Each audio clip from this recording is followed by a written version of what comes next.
नमस्कार, मैं हूं मोहित। आप देख रहे हैं टीवी 9।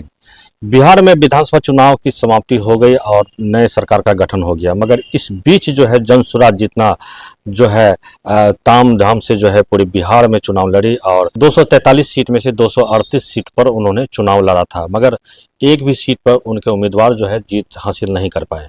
मगर अब प्रशांत किशोर का क्या होगा, साथ ही उनकी पार्टी जनसुराज का क्या होगा और साथ ही जो उनके राष्ट्रीय अध्यक्ष हैं पप्पू सिंह, उनका क्या होगा, उनके राजनीतिक भविष्य का क्या होगा। क्योंकि पहले ही जो है प्रशांत किशोर ने क्लियर कर दिया था कि या तो वो अर्श पे रहेंगे या फर्श पे रहेंगे। हमारे साथ जो है सीमांचल के वरिष्ठ पत्रकार पंकज भारतीय जी हैं, हम उनसे जानने का प्रयास करेंगे आखिर अब जो है जनसुराज की रणनीति क्या होगी आगे और पप्पू सिंह का भविष्य क्या होगा।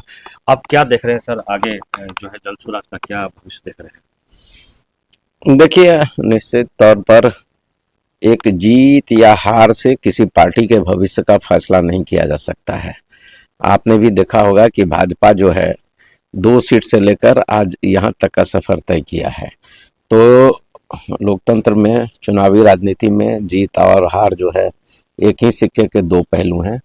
तो जीत होगी या फिर हार होगी, इसके लिए तो आपको मानसिक रूप से तैयार रहना पड़ेगा। हाँ, लेकिन ये ज़रूर है कि ये चुनाव परिणाम जो है, यूं तो इस चुनाव परिणाम को पूरे बिहार में अप्रत्याशित माना जा रहा है। इसकी कोई किसी ने कल्पना भी नहीं की थी कि इस तरह का जनादेश आएगा। लेकिन खास तौर पर से ये जनसुराज के लिए बड़ा ही निराशाजनक है और निराशा में उनके लिए चुनौती भी छुपी हुई है। तो जाहिर सी बात है कि जो प्रशांत किशोर जो पार्टी के सूत्रधार हैं, वो अर्श और फर्श की बात किया करते थे। तो अर्श तो नहीं मिला, फर्श उनको जरूर मिल गया। तो एक तरह से उनकी भविष्यवाणी भी सही साबित हुई। अब देखना होगा कि रणनीति के तौर पर वो तो खुद एक चुनावी रणनीतिकार माने जाते हैं, लेकिन रणनीति के स्तर पर वो जिस तरह से बुरी तरह से फेल हुए हैं, तो आम लोगों के लिए अभी आश्चर्य का विषय है और पार्टी के लिए तो एक बड़ा सेटबैक है। तो अब है क्या कि जो उन्होंने अभी जो आपको बैठक की थी, उसमें जो बातें उन्होंने कही है, तो 1-2 बातें हैं गौर करने लायक है। उन्होंने कहा कि वो बिहार नहीं छोड़ रहे हैं और न ही राजनीति से संन्यास ले रहे हैं। राजनीति से संन्यास इसलिए नहीं ले रहे हैं कि उनका मानना है कि नीतीश कुमार ने वोट खरीदा है, वो जीते नहीं हैं। तो कुल मिलाकर के जो उनका तेवर बता रहा है कि भले ही उनके हौसले कुछ कम हुए होंगे, लेकिन दिखाई नहीं दे रहा है और वे फिर एक नई लड़ाई की शुरुआत उनके अनुसार वो करने जा रहे हैं। और अब ये तो हालांकि अभी वक्त है, 2029 में लोकसभा का चुनाव होना है, तो तब तक के लिए तो उनको अब फिर से एक नए सिरे से अपनी राजनीतिक जमीन तलाशनी होगी। शायद उसकी वो शुरुआत भी कर चुके हैं, राज्य कमेटी भंग कर दी गई है। अब आगे वो क्या करते हैं, अब तो ये आने वाला समय ही बताएगा। प्रशांत किशोर रणनीतिकार है, मगर राजनीतिक रूप से परिपक्व भी हो गए हैं। मतलब उनका कहना था कि हम जो है अगर नीतीश कुमार 25 सीट भी लाएं तो राजनीति छोड़ देंगे, मगर अब उनका कहना है कि हम किसी पद पे हैं ही नहीं राजनीति में जो हम छोड़ेंगे। मगर जिस तरह से भीड़ जो जुट रहा था उनके पीछे, जन समूह जो है उनके पीछे पागल था, हजारों की भीड़ जो है थी, मगर उनका जो प्रत्याशी जितना था उनका जमानत जब्त हो गया। ये अचानक ऐसा हुआ क्यों? देखिए, जो दावे कर रहे थे प्रशांत किशोर 25 सीट पर सिमटाने की, ये सब मान लिया चुनावी दावे होते हैं। हकीकत से इसका कोई लेना नहीं, ये माइंड गेम है। लोग अपने को बढ़ा चढ़ाकर पेश करते हैं, अपने प्रतिद्वंदी को कम करके आंकते हैं। तो ये एक अलग मुद्दा है। रही बात भीड़ की, तो भीड़ जो है सो वो जीत और हार का पैमाना नहीं हो सकता है। अगर भीड़ से ही जीत मिलती तो निश्चित तौर पर छपरा में खेसारी लाल यादव को जीत मिल जानी चाहिए थी, लेकिन ऐसा नहीं हुआ। आप देखेंगे, गौर करेंगे, अगर आप नीतीश कुमार और तेजस्वी की रैलियों की तुलना करेंगे तो निश्चित तौर पर नीतीश कुमार से ज़्यादा भीड़ जो है तेजस्वी की रैलियों में उमड़ती थी। तो ये थोड़ा कल्पना थोड़ा कठिन है।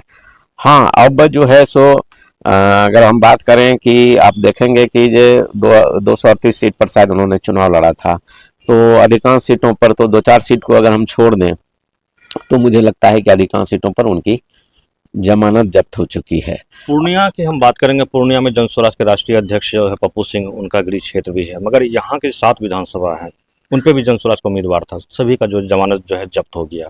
जो यहाँ के जिला अध्यक्ष थे, जो धमदाहा सीट से खड़े हुए थे, ये उनका जमानत जब्त होना, क्योंकि कहा जाता है पप्पू सिंह का जो है 60,000 के आसपास जो वोट जो है उसका पॉकेट में वोट है शुरुआती दौर से कांग्रेस के समय से, मगर ये वोट बैंक भी काम नहीं आया। जो राजपूत समाज से आते हैं वो भी वोट जो है उनको नहीं दिला पाए। ऐसा क्यों हो गया इस चुनाव में?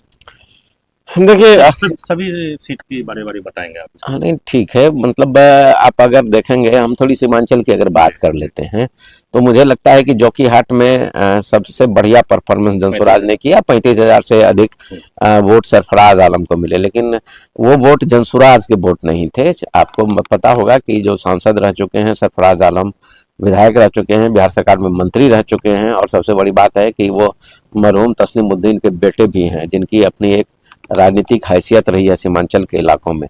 तो ये वोट उनका था, सरफराज का था और मरहूम तस्लीमुद्दीन साहब का था। तो ये उसके बाद अब अगर आ जाइए बाद बाकी जगहों पर जो है सभी सीटों पर 4 से मैक्सिमम 5,000 में जो है सो जनसुराज हर जगह सिमट कर रह गया है। अब आइए कि पार्टी के जो राष्ट्रीय अध्यक्ष हैं उदय सिंह जी, पप्पू सिंह जी, उनका कार्य क्षेत्र पूर्णिया रहा है, यहाँ के 2 बार वो सांसद रहे हैं, लेकिन जिस तरह से जिले में जनसुराज की भद पिट गई वो बड़ा ही आश्चर्यजनक है। मुझे तो लगता है कि जो राष्ट्रीय अध्यक्ष हैं उदय सिंह जी, जो माना जाता था कि उनके पॉकेट में कुछ वोट रहता है, वो कुछ खास वोट बैंक के मालिक हैं, लेकिन वो भी मान लिया वैसा भी नहीं हो सका। हम उदाहरण के तौर पर अगर आपको लें तो उनके जो जिला अध्यक्ष हैं राकेश कुमार उर्फ बंटी यादव जी, वो धमदाहा सीट से चुनाव लड़ रहे थे, वो तो 1800 वोट में सिमट गए, जबकि मुख्यतः उदय सिंह जी का जो कार्य क्षेत्र प्रभाव क्षेत्र है धमदाहा और रुपौली को माना जाता है। अब आगे बढ़िए रुपौली में जो है सो उनके जो कैंडिडेट आमोद कुमार हैं 3,000 वोट पर रह गए। मुझे तो लगता है कि जो उदय सिंह जी अपने स्वजातीय मत को भी अपने कैंडिडेट को दिलाने में विफल रहे। तो कुल मिलाकर के अगर इस चुनाव परिणाम से सबसे ज़्यादा अगर जनसुराज में किसी को क्षति हुई है वो एक तो प्रशांत किशोर तो हैं चूँकि वो सूत्रधार हैं, और दूसरी जो सबसे बड़ी क्षति हुई है वो क्या कहते हैं आपको राष्ट्रीय अध्यक्ष हैं उदय सिंह, उनको हुई है। और खास करके जो उनके पार्टी की जो दशा यहाँ पूर्णिया जिले में हुए जो उनका कार्य क्षेत्र है, तो ये बड़ा ही सेटबैक हम कह सकते हैं कि उनके लिए बड़ा ही सेटबैक है उदय सिंह जी के लिए। और वो उनके भविष्य की राजनीति पर भी मैं इसे ग्रहण मानता हूँ। ये आरोप लग रहा था पप्पू सिंह जी के बारे में, उदय सिंह जो राष्ट्रीय अध्यक्ष हैं, कि जनसुराज उन्हीं का लॉन्च किया हुआ पार्टी है, सारा फाइनेंस जो है वो कर रहे हैं। बीच चुनाव में देख रहे थे कि उनके जो पुत्र हैं और जो बेटी है वो भी क्षेत्र में घूम रही थी। तो ये जनसुराज लाने का मकसद उनका क्या था? क्या अपने बेटों को जो है पूर्णिया में स्थापित करना था? अब क्या होगा उनका फिर राजनीति भविष्य? अब देखिए कि निश्चित तौर पर जहाँ तक बात है जनसुराज को स्थापित करने की, तो चर्चा तो यही है कि जो एक उसको स्थापित करने में उदय सिंह जी की अहम भूमिका रही है। अब मान लिया फाइनेंस की बात है या कुछ है तो उसमें क्या है वो मुझे बहुत जानकारी नहीं है, उस बारे में मैं नहीं कर सकता। लेकिन देखिए अब रही बात उनके बेटा बेटी या परिवार के सदस्य के घूमने की, तो राजनीति में बिहार की राजनीति हो या फिर देश की ही राजनीति की हम बात कर लेते हैं, परिवार को आगे बढ़ाने की परंपरा कोई नई नहीं है। ये हर जगह है। भले ही लोग एक दूसरे पर आरोप लगाते हों, परिवारवाद का आरोप लगाते हैं, लेकिन परिवारवाद से कोई अछूता नहीं है कोई भी।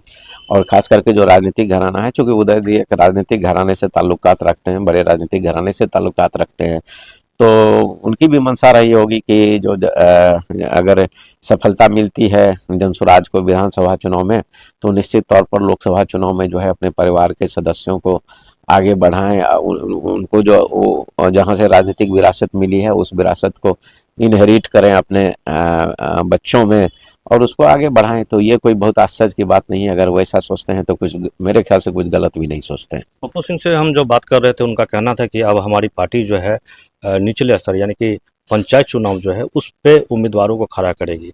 क्या पप्पू सिंह जी का ये फैसला जो है निचले स्तर से अब जो है जनसुराज को फिर से खड़ा करने का क्या लगता है, इसमें आगे भविष्य में जो उनको सफलता मिलेगी क्या? देखिए राजनीति में और क्रिकेट में कोई भविष्यवाणी नहीं की जा सकती है।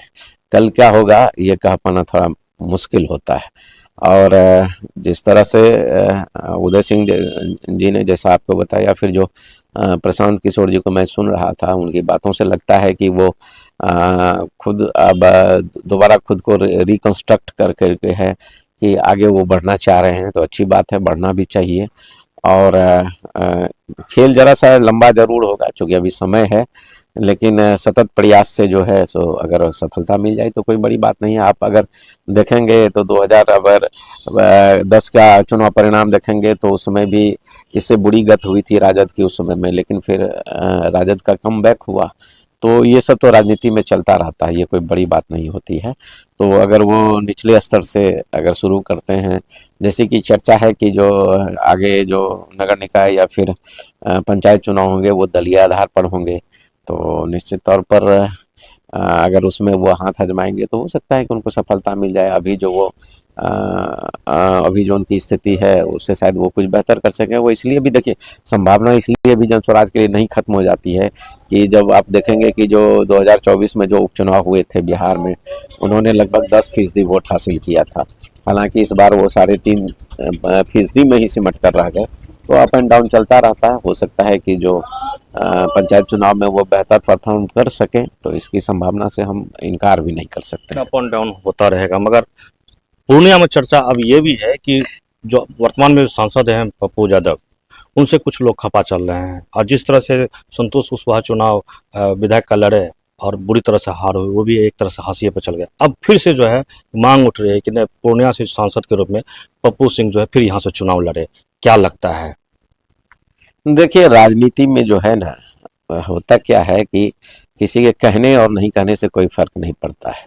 समस्या ये है कि एक लॉबी होती है लोगों की, वो परसेप्शन बनाने का काम करते हैं।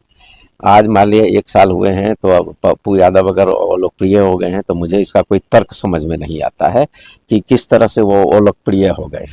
और रही बात जीत और हार की, तो ना जीतने से कोई प्रासंगिक होता है, ना हारने से कोई अप्रासंगिक होता है।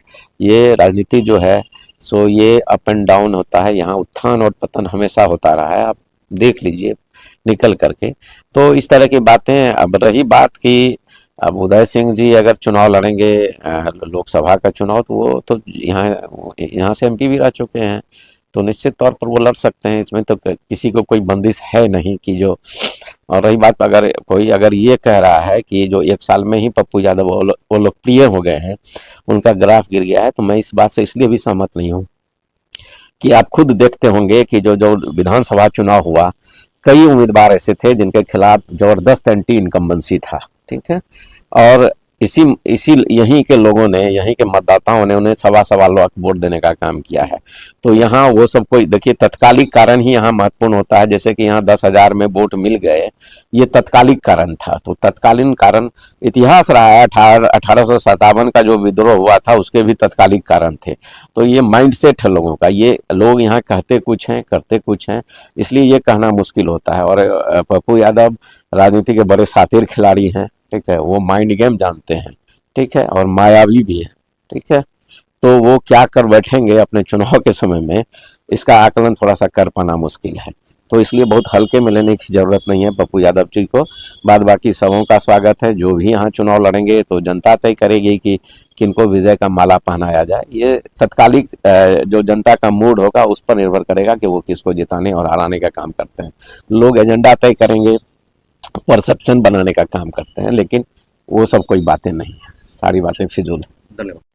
तो ये थे पूर्णिया के वरिष्ठ पत्रकार पंकज भारतीय जी, जिन्होंने जन स्वराज के राजनीति भविष्य के बारे में बताया, और साथ ही जो राष्ट्रीय अध्यक्ष हैं पप्पू सिंह, उनके बारे में बताया कि किस तरह से जो है उन्होंने पूर्णिया से राजनीति की शुरुआत की थी, मगर जन स्वराज जिस अपेक्षा के साथ उन्होंने जन स्वराज को खड़ा किया था, उस पर जो है जन स्वराज जो है वो खरी नहीं उतरी, और बिहार के लोगों ने, पूर्णिया के लोगों ने जन स्वराज को नकार दिया। मगर आने वाले भविष्य में जब पंचायत का चुनाव होगा और उसमें प्रत्याशी को जब वो खड़ा करेंगे, और जो नगर निकाय के चुनाव है उसमें जब प्रत्याशी को खड़ा करेंगे, उसमें किस तरह से उनको कामयाबी मिलती है, ये देखने वाली बात होगी। TV9 के लिए पूर्णिया से मोहित पंडित।